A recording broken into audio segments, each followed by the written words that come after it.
The rain was relentless, hammering the windshield of my beat-up Honda like it held a personal grudge. I was 18, barely holding it together, driving through the dark to my best friend Caleb's house in the suburbs of Raleigh, North Carolina, with a duffel bag of regrets slung over my shoulder.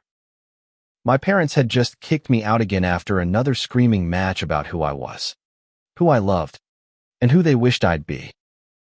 I pulled into Caleb's driveway, the headlights catching the glint of wet pavement. His house was a sanctuary, a two-story craftsman with chipped blue paint and a porch swing that creaked in the wind. Caleb and I had been inseparable since middle school, bonded by late-night video games and shared secrets whispered under the glow of his bedroom's fairy lights. He was the only one who knew I was gay, the only one who didn't flinch when I said it out loud. But tonight, I wasn't just escaping my parents' wrath. I was running from the weight of a truth I hadn't fully faced myself. Caleb greeted me at the door, his lanky frame draped in a faded Nirvana t-shirt. "Eli, you look like a drowned rat," he said, pulling me inside. His grin was warm, but his eyes scanned me with concern. "You good?" "Not even close," I muttered, shaking water from my hair. The house smelled like cedar and old books, a comforting contrast to the chaos I'd left behind. Caleb's mom, Linda, was in the kitchen, humming as she stirred a pot of chili. She didn't ask questions, never did, just offered me a bowl and a smile that said she'd seen worse. "Stay as long as you need," she said, her voice soft but firm. "Your family?" I nodded, throat tight, and followed Caleb upstairs. His room was a mess of comic books and guitar picks, the walls plastered with posters of bands we'd never see live because we were too broke. We sprawled on his bed, talking about Nothing School, the new Marvel movie, anything but the fight with my parents. But the air felt heavier tonight, like something was waiting to unravel.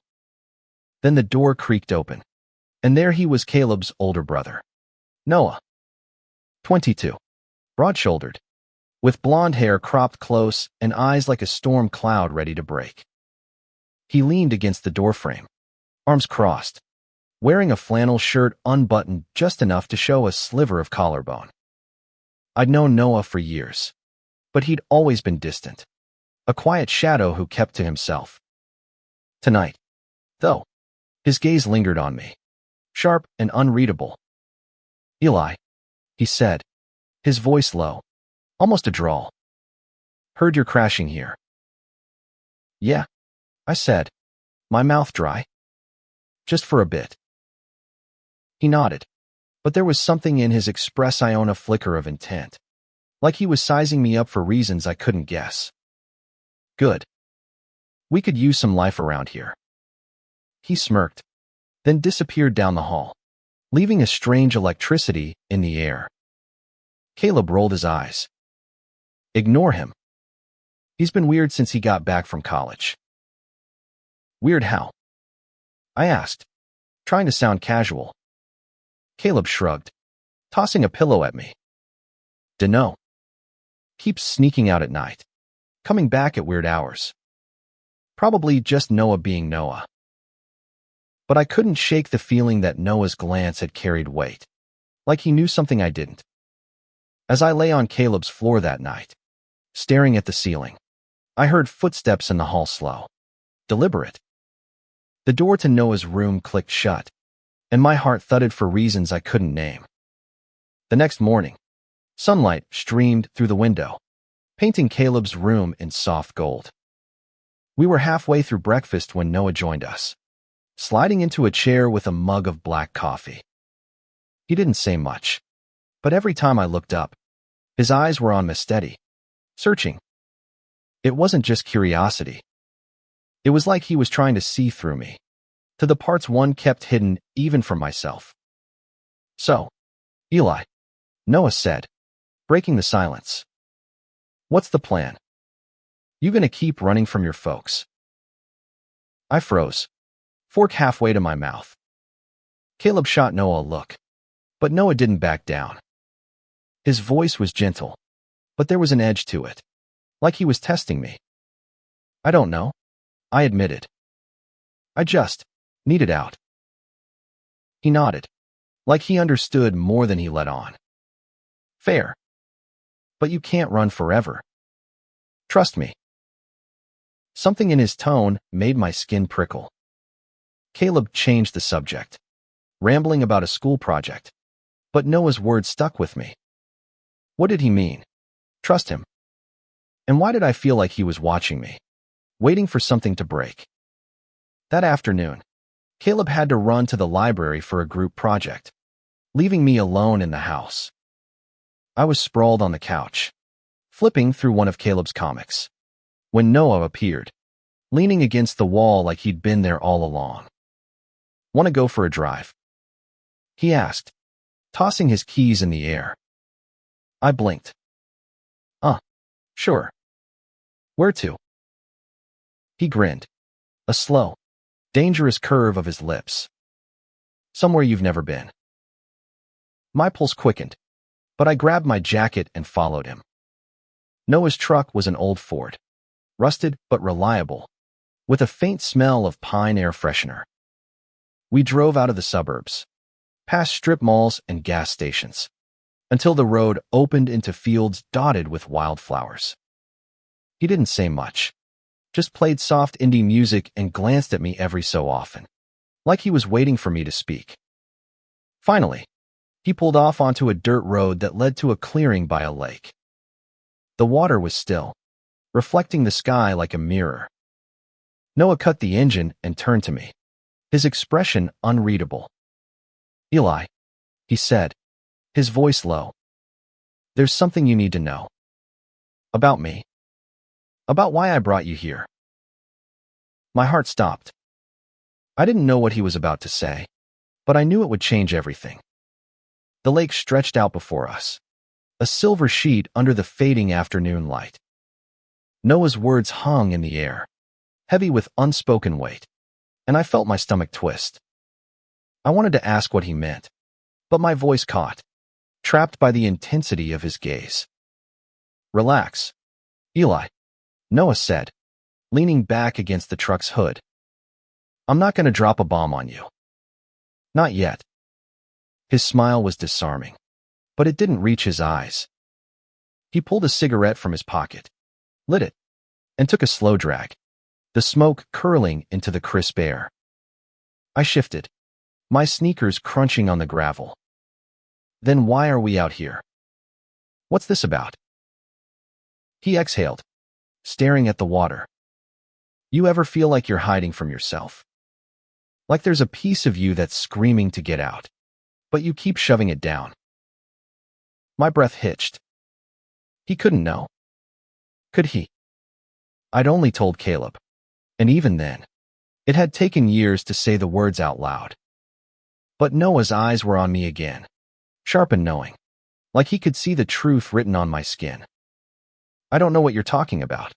I lied, my voice barely steady. He chuckled, low and rough. Sure you don't. He flicked the cigarette into the dirt and ground it out with his boot. Look, I've been where you are. Running from home, dodging questions, pretending you're fine when you're not. I get it. I wanted to argue, to tell him he didn't know me, but the words wouldn't come. Instead, I sat on the hood next to him, the metal warm against my thighs. So what's your deal, then? I asked. Caleb said you've been off, sneaking out, acting weird. Noah's jaw tightened, and for a moment, I thought he wouldn't answer. Then he sighed, running a hand through his hair. I've been going to this place downtown. A support group, kind of.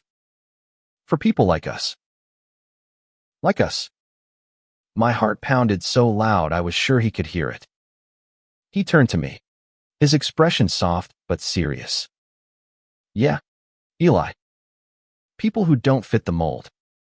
People who love who they love, even when the world tells them it's wrong. The air left my lungs. Noah was gay. The quiet, stoic brother I'd known for years, who'd always seemed untouchable, was telling me this. I didn't know whether to feel relieved or terrified. You're saying you're gay? He said simply. No hesitation. Been out to myself for a while, but I only started telling people last year. It's why I moved back home after college. Needed to figure out who I am without all the noise. I stared at him, my mind racing. Noah, with his easy confidence and guarded smiles, had been carrying this secret.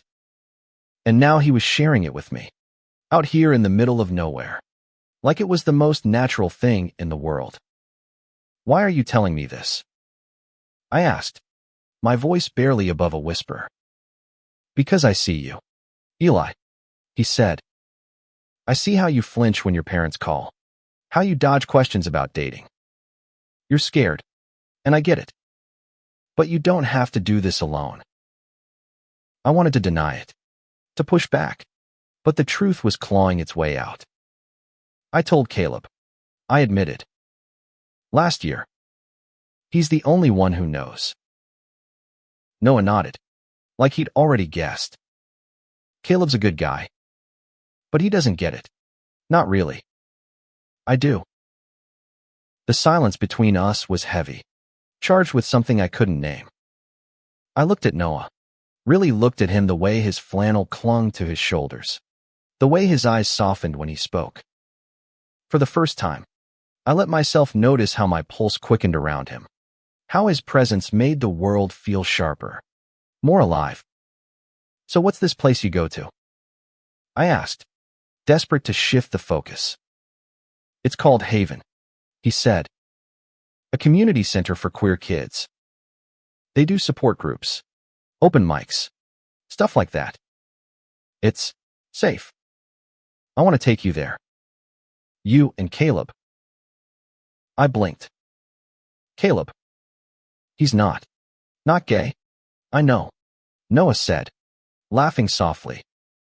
But he's your best friend. He'd want to understand.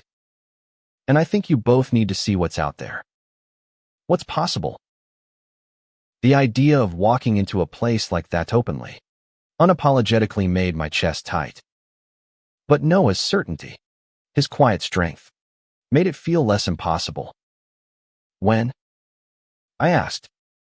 Tomorrow night, he said. They're having an open mic. You in? I hesitated, then nodded. Yeah. I'm in. The drive back was quiet, but the silence felt different now, less like a barrier and more like a bridge. When we got home, Caleb was back, sprawled on the couch with a textbook.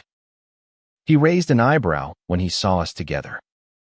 You two plotting world domination, or what? Noah smirked. Something like that. You free tomorrow night? Caleb frowned. Suspicious. Why? Just come with us, Noah said. You'll see.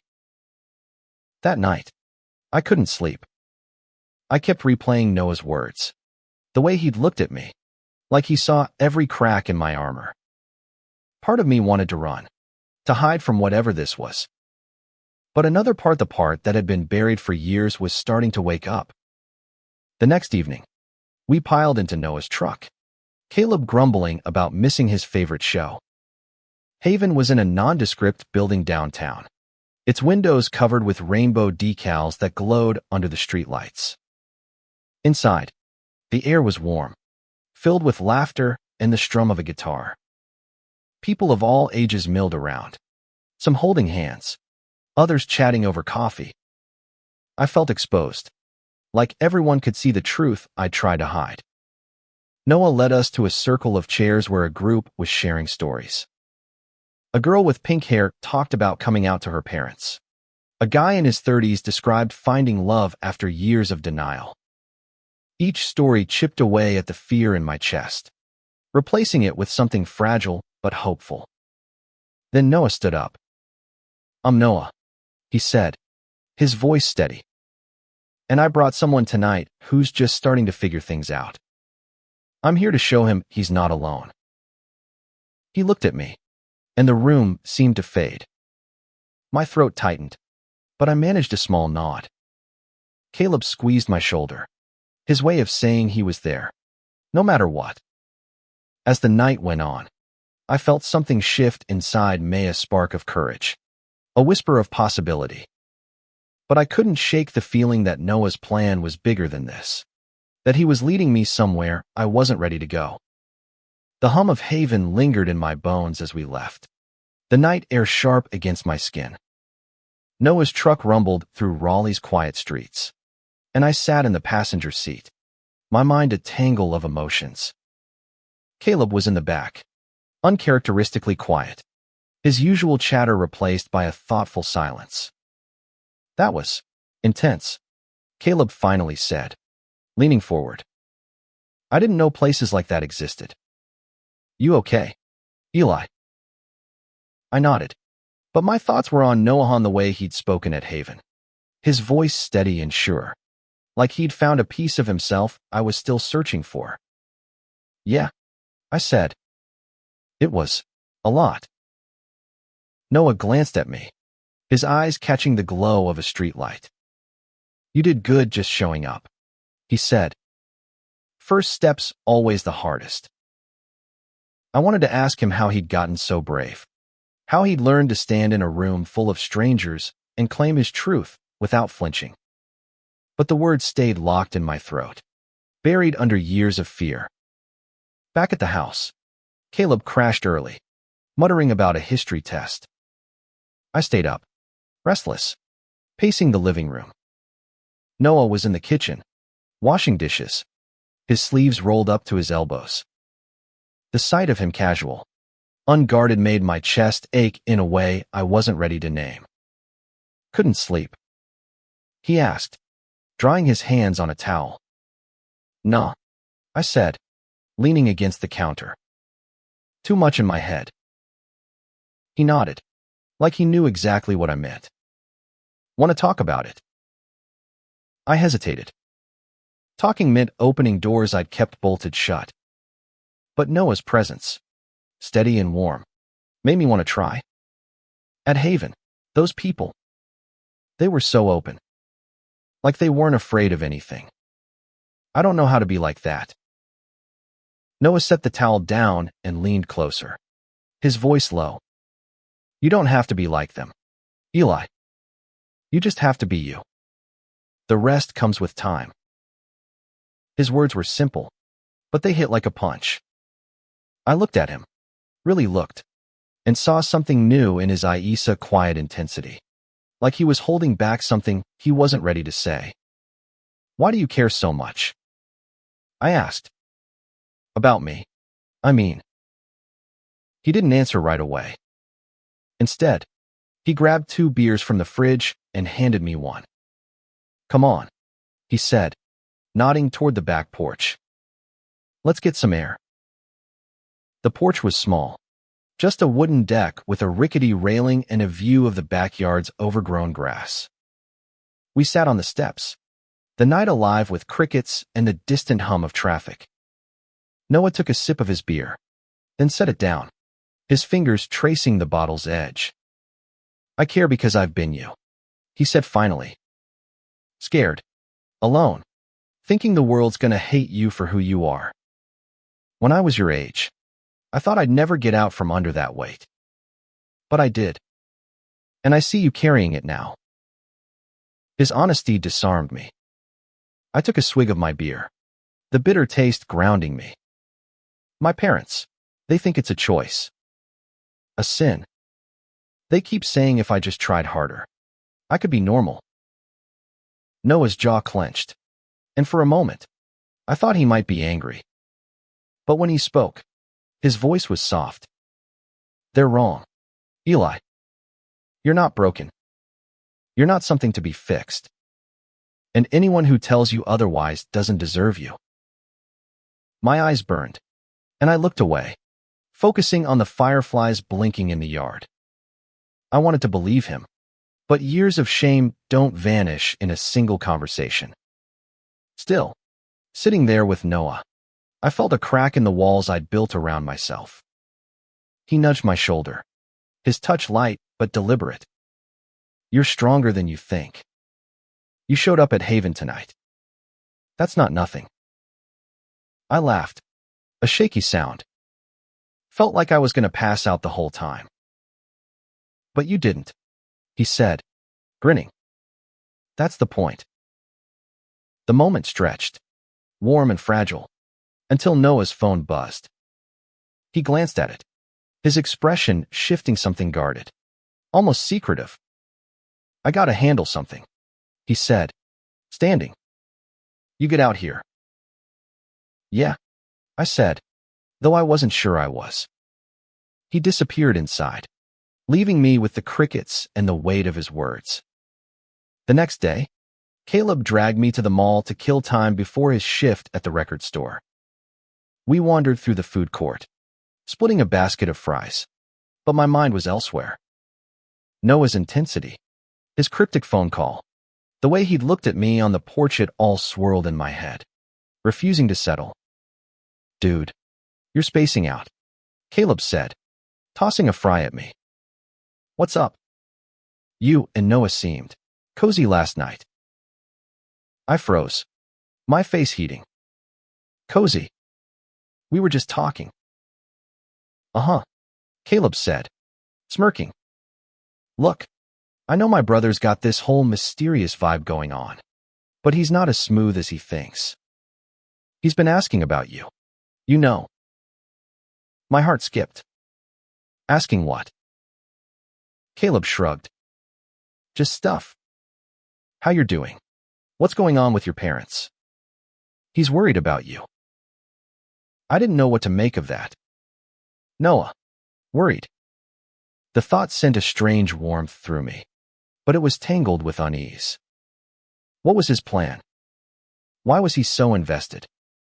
That night, Noah found me in the living room, flipping through channels. Haven again tomorrow, he said, dropping onto the couch beside me. You coming? I nodded, my pulse quickening. Yeah. But what's the deal? Noah. You keep saying you've got a plan. What is it? He leaned back, his arm brushing mine. You'll see, he said, his voice teasing but firm. Trust me. I wanted to push, to demand answers, but the warmth of his arm against mine stopped me. For the first time, I let myself wonder what it would be like to lean closer, to cross the invisible line between us. But the thought terrified me as much as it thrilled me. As he got up to leave, he paused, looking back. You're not alone, Eli, he said. Not anymore. His words echoed in my head long after he was gone, a promise and a challenge I wasn't sure I was ready to face. The next night at Haven felt different, like the air itself was charged with possibility.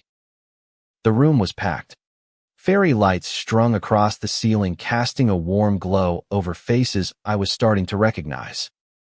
Noah was in his element, moving through the crowd with an easy confidence, shaking hands, laughing. I watched him, my chest tight with something I didn't want to name admiration. Maybe, or something deeper. Caleb nudged me, holding a soda. You're staring, dude. I am not. I shot back, my face hot. But I was. Noah was magnetic, his flannel shirt rolled up to his elbows, his smile lighting up the room. I wondered how I'd missed it all these years, how I'd never noticed the way he carried himself, like he'd fought for every inch of his confidence. The open mic started, and people took turns sharing poems, songs, stories of heartbreak and hope. I sat frozen, my hands clasped tight, until Noah leaned over, his breath warm against my ear. You should say something, he whispered. Even if it's small. My stomach dropped. No way, I said. I can't. You can, he said, his eyes steady. You've got a story. Tell it. I shook my head, but his words stuck, burrowing into me. When a lull hit and the mic was free, Noah gave me a gentle shove. Go on. I've got your back. My legs felt like jelly as I walked to the mic, the room's eyes on me like a spotlight. I cleared my throat, my voice shaky. I'm Eli. I started. I'm here because I'm trying to figure out who I am. My parents kicked me out a few days ago. They don't get it, didn't get me. But being here, it's starting to feel like maybe I'm not as alone as I thought.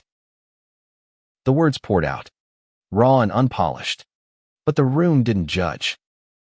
They clapped, some nodding, others smiling like they knew exactly what I meant.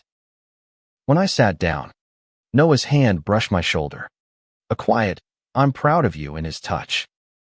Caleb was grinning. Dude, that was badass. I laughed, shaky but lighter than I'd felt in days. Noah leaned in again, his voice low. Told you you're stronger than you think. The rest of the night blurred music, laughter, stories that made my heart ache and soar. But it was Noah's presence that anchored me, his quiet encouragement pulling me out of my shell. When we left, the three of us piled into his truck, the mood lighter than before. Back at the house, Caleb headed to bed, but Noah lingered in the living room, flipping through a book he wasn't really reading. You did good tonight, he said, not looking up. Thanks, I said, sitting across from him. I didn't think I could do that. He set the book down, his eyes meeting mine. You've got more in you than you realize, Eli. That's why I keep pushing you. There it was again, that hint of a plan, something bigger than Haven or open mics. Noah, I said, my voice steady for once. What's this really about? Why are you doing all this for me? He leaned forward, elbows on his knees, his expression serious. Because I see you struggling, and I know what it's like to think you'll never be enough. But there's more to this. I'm starting a project, I guess you could call it. And I want you and Caleb to be part of it. I frowned. What kind of project? He hesitated, like he was weighing how much to say. A way to help kids like us. Like you. I've been talking to some people at Haven, and we're trying to set up a youth program mentoring. Resources. A safe space for queer teens who don't have anywhere else to go. I think you'd be good at it. Helping others. I mean. The words hit me like a wave. Noah wasn't just trying to help me find myself, he was trying to build something bigger. Something that could change lives. Why me? I asked. I'm a mess. You're not a mess, he said fiercely. You're figuring it out. That's what makes you perfect for this. You get what it's like to feel lost. I didn't know what to say. The idea of being part of something like that, helping others when I could barely help myself, felt overwhelming. But Noah's belief in me, his unshakable certainty, made me want to try. The next few days were a blur of small moments, breakfasts with Caleb's terrible puns, late-night talks with Noah about everything and nothing. But the tension between us was growing, a quiet current that made my skin hum whenever he was near. I caught myself watching him, his hands as he fixed his truck, his laugh when Caleb told a dumb joke. It was dangerous, this feeling, but I couldn't stop it. One afternoon, while Caleb was at work, Noah found me in the backyard, tossing a baseball against the fence. You're gonna dent the wood, he said, smirking. Better than denting my head, I shot back, tossing the ball to him. He caught it easily, his grin widening. Wanna play catch? Or you too cool for that now? We tossed the ball back and forth, the rhythm steady, the silence comfortable. But then he threw it a little too hard, and I fumbled, the ball rolling into the grass. We both went for it, our hands brushing as we reached down. The touch was electric, and I froze, my eyes meeting his. For a moment, neither of us moved. His breath was uneven, his eyes dark with something unspoken. "Eli," he said, his voice low. "I need to tell you something." My heart pounded. "What?" He stepped closer, close enough that I could smell the pine on his skin. "This project, it's not just about helping others. It's personal. I started it because of someone I cared about. Someone I lost." The weight in his voice stopped me cold. "Who?" I asked, barely breathing. He looked away, his jaw tight. "My first boyfriend. He didn't make it through high school. Not everyone gets a chance to find their way. Eli. That's why I'm doing this. And that's why I need you." The confession hit me hard. A mix of grief and gratitude, and something else, something that felt like falling. I wanted to reach for him, to close the gap between us, but fear held me back. Instead, I nodded, my voice steady. "I'm in, Noah. Whatever you need." He smiled, a small, sad curve of his lips. "Good. Because we're just getting started." Noah's words about his first boyfriend lingered like a bruise, tender and heavy. We didn't talk about it again that day, but the air between us had shifted, charged with a new kind of intimacy. I lay awake that night, the hum of the house around me, wondering about the boy Noah had lost, about the pain he carried beneath his steady exterior. The next morning, Caleb was oblivious to the tension, chattering about a new band he'd discovered as we ate cereal at the kitchen table.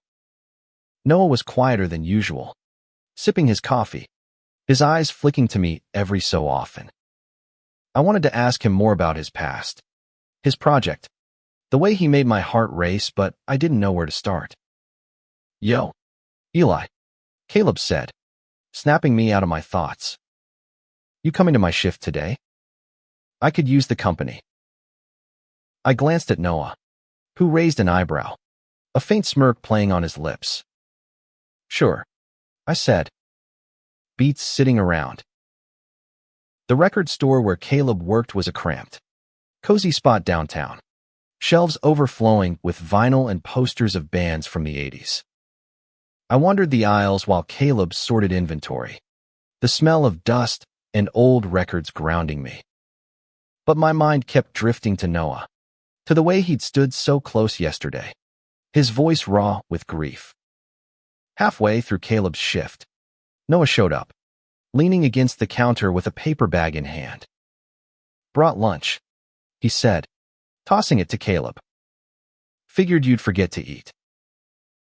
Caleb grinned, digging into the bag. "You're a lifesaver, man." Noah's eyes found mine, and he nodded toward the door. "Walk with me." I followed him outside, the midday sun warm on my face. We wandered down the street, past coffee shops and thrift stores, until we reached a small park with a bench under a sprawling oak.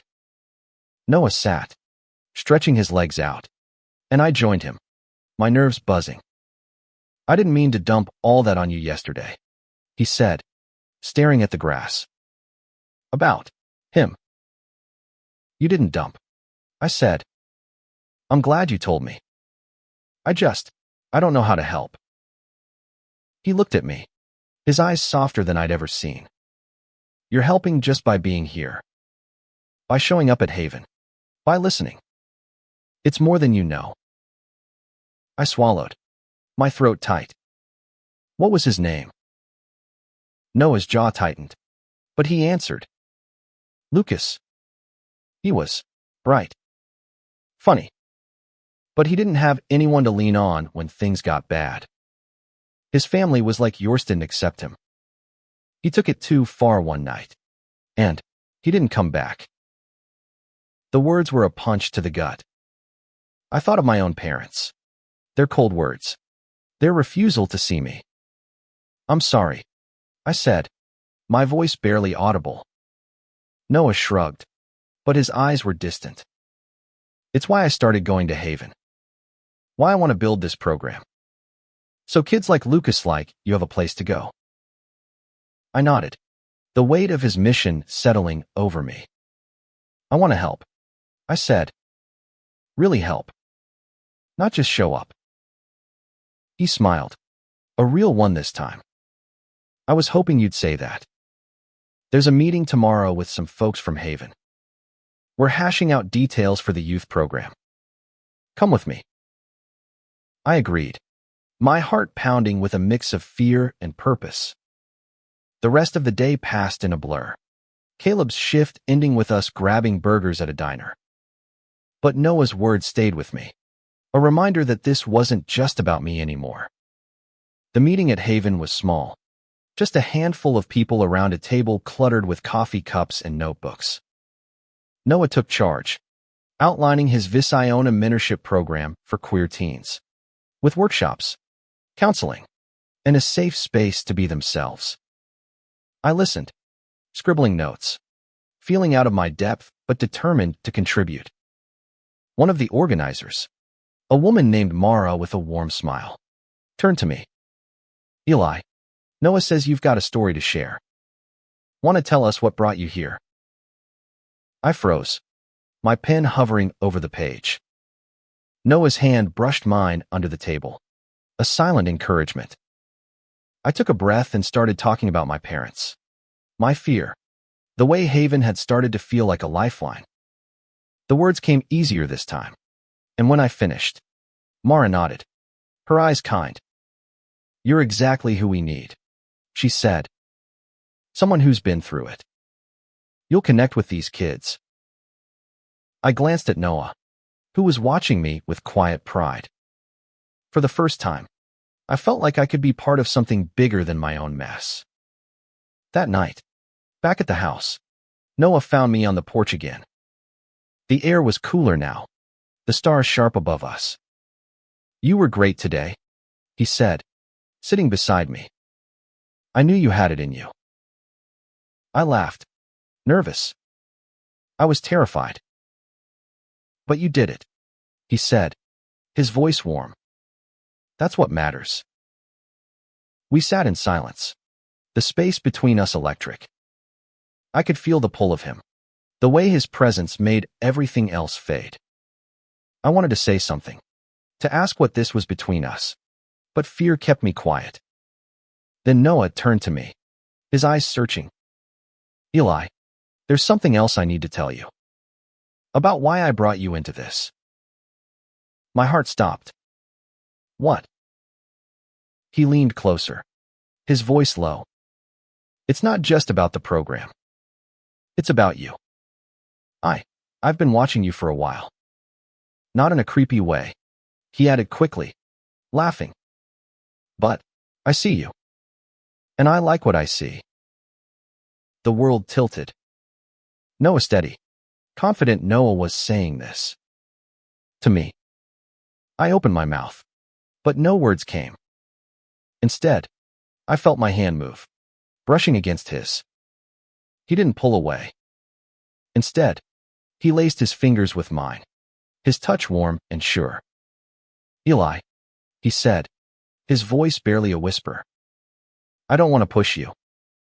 But I'm here. If you want this. My heart was a drum in my chest. I wanted to say yes, to lean in, to close the gap. But fear years of it held me back. I don't know. I stammered. I'm scared.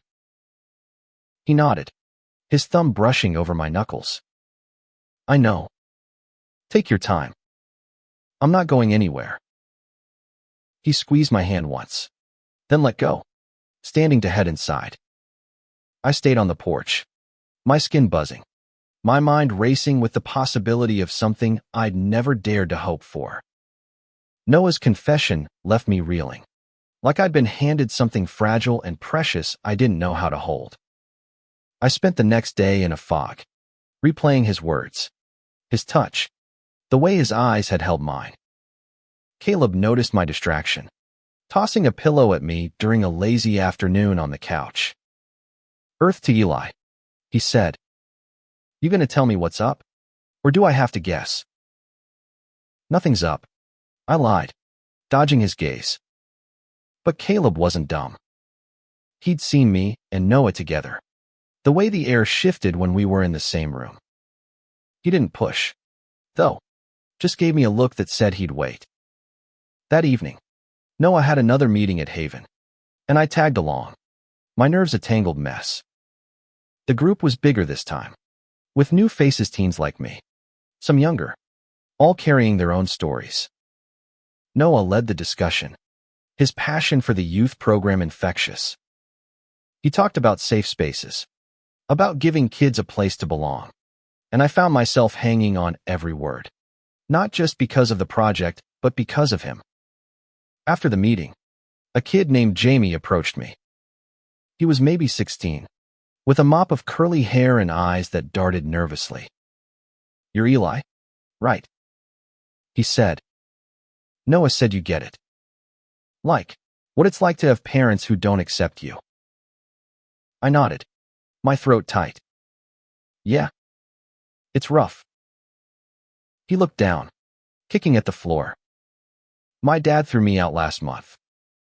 I'm staying with my aunt, but she doesn't really get it either." I didn't know what to say, but I remembered Noah's words about showing up, about being there. "You've got this place," I said. "And people like Noah. They'll help you figure it out." Jamie gave a small smile, and I felt a spark of purpose. Like maybe I could do this, help someone else, even when I was still a mess. On the drive home, Noah was quiet, his hands tied on the wheel. "You did good with Jamie," he said finally. "He needed that." "I just talked to him," I said, shrugging.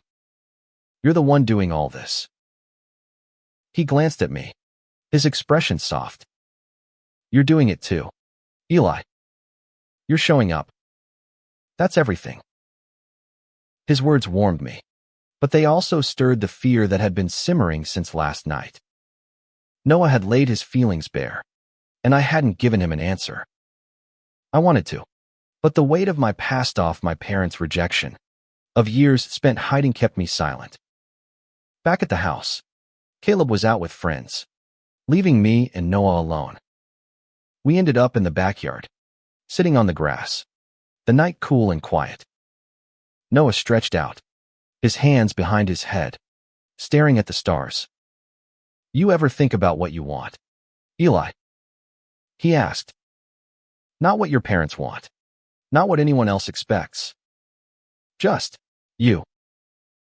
I lay back beside him, the grass tickling my neck. "I don't know," I admitted. "I've spent so long trying to be what they wanted. I forgot how to want anything else." He turned his head, his eyes finding mine. "You'll figure it out. You're already starting to." I wanted to tell him then about the way my heart raced when he was near, about the hope he'd sparked in me. But instead, I asked, "What do you want, Noah?" He was quiet for a moment, then said, "I want to build something that matters. For Lucas. For you. For all the kids who feel like they don't belong." And he hesitated, his voice dropping. "I want to be honest about who I am. With everyone. Including you." My breath caught. He was giving me another chance to respond, to meet him halfway. I opened my mouth, but the words stuck. Instead, I reached out, my hand brushing his. He didn't pull away, just let our fingers rest together, a silent understanding passing between us. The next day, Caleb cornered me in the kitchen. "Okay, spill," he said, arms crossed. "Something's going on with you and Noah. I'm not blind." I sighed, running a hand through my hair. "He told me he likes me, and I don't know what to do about it." Caleb's eyes widened, then softened. "Dude, that's huge. Do you like him back?" I swallowed, my face burning. "I think so. But I'm scared. Man. What if I mess it up? What if I'm not ready?" Caleb clapped a hand on my shoulder. You don't have to have it all figured out. Noah's a good guy. He's not going to push you. Just be honest with him. His words echoed Noah's, and I realized how lucky I was to have them, both two people who saw me, really saw me, and didn't look away. That night, I found Noah in his room, strumming his guitar, the notes soft and melancholy. I knocked on the doorframe, my heart pounding. Hey, I said. Can we talk? He set the guitar down, his expression open. Always. I sat on the edge of his bed, my hands clasped tight. I've been thinking about what you said. About you liking me. And I think I know I feel something too. But I'm scared. I've never done this before. I don't know how to be this. Noah's smile was gentle, his eyes warm. You don't have to know how, Eli. You just have to try. I'm not asking for everything. Just a chance. I nodded, my chest tight with fear and hope. Okay, I whispered. A chance. He reached for my hand, his touch steady, and for the first time, I didn't pull away. We sat there, hands clasped, the world quiet around us, and I felt something nawa spark of courage, a promise of something real. But even as I leaned into that moment, a part of me wondered what Noah's plan was leading to. He'd brought me into his world, into his mission, but there was still something he wasn't saying, something waiting in the shadows. Holding Noah's hand felt like standing on the edge of a cliff, terrifying, exhilarating, and utterly new. Over the next few days, we danced around this unspoken thing between us, stealing glances, brushing shoulders, each touch a question and an answer. Caleb, bless him, pretended not to notice, though his smirk said otherwise. Haven became our rhythm. We went to meetings, planned workshops, and talked with kids like Jamie, whose shy smiles started to feel like victories. Noah was a force, his passion for the youth program pulling everyone in. But I could tell he was holding something back. Late at night, I'd catch him on the phone, his voice low, his expression guarded. When I asked, he'd just say, "It's for the program." But his eyes told a different story. One evening, after a long day at Haven, we ended up on the porch again, the air thick with the scent of rain. Noah was quieter than usual, his fingers tapping a restless rhythm on his knee. You okay? I asked, nudging him. He sighed, running a hand through his hair. Yeah, just a lot on my mind. The program's moving fast, but there's something else I need to do. Something big. I frowned, my stomach twisting. Like what? He looked at me, his eyes searching. I've been talking to some people, activists, organizers. There's a rally next week, downtown, for queer rights, for kids like us. I want to speak at it. Tell my story. Lucas's story. My heart sank. A rally. Public. Loud. Exposed. The thought made my skin crawl. That's huge, I said, trying to sound supportive. But isn't that risky? Like, what if people from your old life show up? Or mine? He nodded, his jaw tight. It's a risk. But it's worth it. If I can help one kid feel less alone, it's worth it. I admired him, God. I did, but the idea of standing in front of a crowd, bearing my soul, was too much. I don't know if I could do that, I admitted. You don't have to, he said, his voice soft. But I'm asking you to come. You and Caleb. I need you there. His words hit hard. He needed me. Not just for the program, not just as a friend, but as something more. I nodded, my throat tight. I'll be there. The days leading up to the rally were a blur of nerves, and anticipation. Noah was busier than ever, meeting with organizers, writing his speech. I helped where I could, proofreading flyers, setting up chairs at Haven. But my mind was on him and the way he carried this weight, on the way he made me want to be braver. The night before the rally, Caleb found me in the kitchen, stealing cookies from Linda's stash. "You're freaking out, aren't you?" he said, grabbing a cookie. "Maybe," I muttered. "It's just, Noah's putting himself out there. What if it goes wrong? What if people hate him for it?" Caleb leaned against the counter, his expression serious. "Noah's tough. He knows what he's doing. And he's got us. You especially."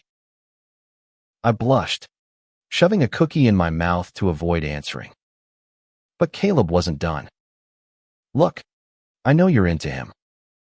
And I know you're scared. But you're not your parents. Eli. You get to choose who you are." His words cut deep, and I realized he was right. I'd been letting my parents' voices define me, even now.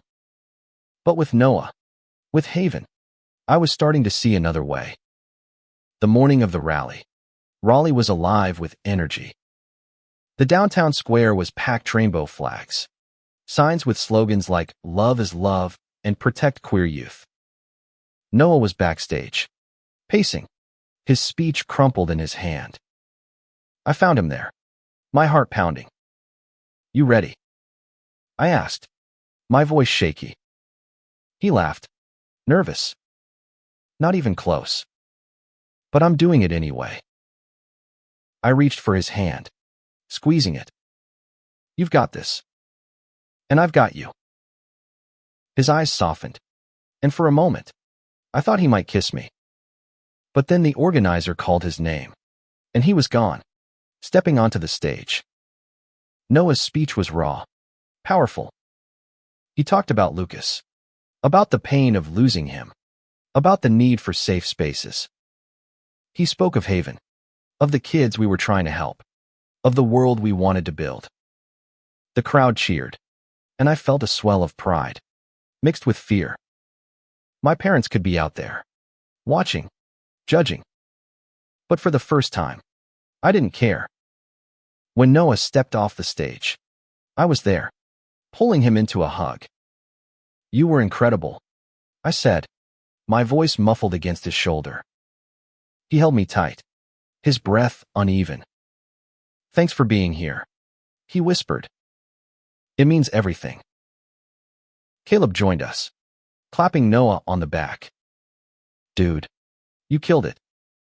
But next time, warn me before you make me cry in public." We laughed, the tension breaking. But as we moved through the crowd, I noticed a group of protesters across the street, angry faces, signs with hateful words. My stomach dropped. Noah saw them too, his expression hardening. "Ignore them," he said, but his voice was tight. I tried, but the fear was back, sharper now. As we headed to the truck, a man broke from the group, shouting, "You're going to hell," he yelled, pointing at Noah. "You and your kind." Noah stopped, his fists clenched. I grabbed his arm, pulling him back. "Don't," I said. "They're not worth it." He nodded, but the anger in his eyes didn't fade. We drove home in silence, the weight of the day heavy between us. That night, Noah found me on the porch, his face drawn. "I'm sorry you had to see that," he said. "I didn't think it'd get to me." "You don't have to apologize," I said. "You were brave today. Braver than I could ever be." He shook his head, sitting beside me. "You're braver than you think, Eli. You're here. You're trying. That's enough." I looked at him, my heart full. "Noah, I want this. Us. I'm still scared, but I want to try." His smile was like sunlight, breaking through the dark.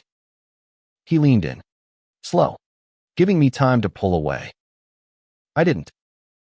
His lips met mine, soft and sure, and for the first time, I felt like I was exactly where I was meant to be. That kiss changed everything. It was like a door swinging open, letting light into places I'd kept dark for years. Noah and I didn't talk about it right away. We didn't need to. The way he looked at me, the way his hand found mine in quiet moments, said enough. But the world outside wasn't as kind, and the rally had reminded me of that. The next morning, I woke to a text from my mom. "We need to talk. Come home." My stomach twisted. I hadn't spoken to my parents since they'd kicked me out, and the thought of facing them now, with Noah's kiss still warm on my lips, made me want to run. But Noah was right. I couldn't keep running forever. Caleb noticed my mood at breakfast, his fork pausing mid-bite. "You okay? Man, you look like you saw a ghost." I showed him the text. He frowned, glancing at Noah, who was pouring coffee. "You gonna go?" Caleb asked. "I don't know," I said. "What if they just yell at me again?" Noah set his mug down, his expression serious. "You don't have to do anything you're not ready for. But if you go, you're not going alone. I'll come with you." I stared at him, my heart swelling. "You'd do that?" He nodded, his eyes steady. "Told you, Eli. I've got you." Caleb clapped me on the shoulder. "I'm in too. Let's show him you're not alone." The drive to my parents' house was quiet, the weight of what was coming pressing down on me. Their house looked the same: neat lawn, white shutters, a life that no longer fit me. Noah parked the truck, his hand brushing mine. "You've got this," he said. Inside, my parents sat at the kitchen table, their faces tight. My mom's eyes were red, like she'd been crying, but my dad's were hard, unyielding. "Eli," my mom said, her voice shaky. "We've been worried." "Worried?" I said, my voice sharper than I meant. "You kicked me out." My dad's jaw tightened. "We didn't want this. We thought you'd come back. See reason." "See reason?" I echoed, anger flaring. "You mean stop being who I am?" Noah stepped forward, his presence steady. "Mr. and Mrs. Carter. I'm Noah, Caleb's brother. Eli's been staying with us. He's not here to fight. He's here to talk." My mom looked at Noah, then at me, her eyes softening. "We don't understand, Eli. We were raised to believe certain things. But you're our son. We don't want to lose you." Her words broke something in me, a mix of hope and pain. "Then why can't you accept me?" I asked, my voice cracking.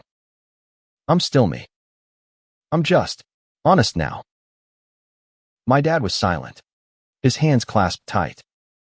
Finally, he spoke, his voice low. "We need time, Eli. This isn't easy for us." It wasn't what I wanted, but it was something to crack in the wall. Noah's hand found mine, a quiet anchor, and I nodded. "Okay," I said. "Take your time. But I'm not hiding anymore." We left, the air between us heavy but lighter than I'd expected. In the truck, Caleb punched my arm. "You killed it, man. That was brave as hell." Noah smiled, his eyes warm. "Told you you're stronger than you think." Back at the house, the youth program was gaining momentum. Haven's first workshop was set for the next week, and I was helping plan it, my nerves mixing with excitement. Jamie, the kid from before, was coming, along with others I'd met. I was starting to see what Noah saw: a chance to make a difference, to be the person I'd needed at 16. One night, after a long day at Haven, Noah and I ended up in his room, sprawled on his bed, music playing softly. He looked at me, his eyes soft. I'm proud of you, Eli. For everything. I blushed, my heart racing. I couldn't have done it without you. This, all of it. You pulled me out of my head. He leaned closer, his hand brushing my cheek. You were already on your way. I just gave you a push. This time, I didn't hesitate.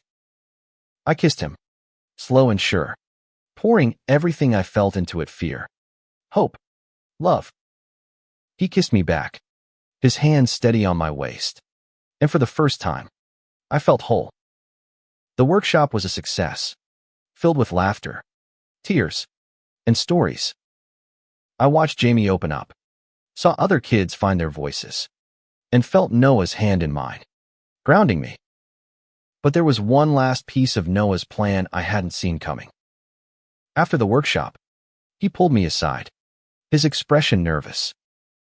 Eli, there's something I've been working on. For us. He led me to a small room at Haven, where a bulletin board was covered with photos, letters, and plans for the youth program. In the center was a note, written in Noah's messy scrawl, for Lucas. For Eli. For every kid who needs a home. I want this to be our legacy, he said. Not just mine. Ours. You. Me. Caleb. Haven't we building something that lasts? Tears stung my eyes. I thought of Lucas, of the kids like Jamie, of myself a week ago, lost and afraid. And I thought of Noah, who'd seen me when I couldn't see myself. I'm in, I said, my voice steady. For all of it. He pulled me into a hug, his arms strong around me, and I knew this was just the beginning.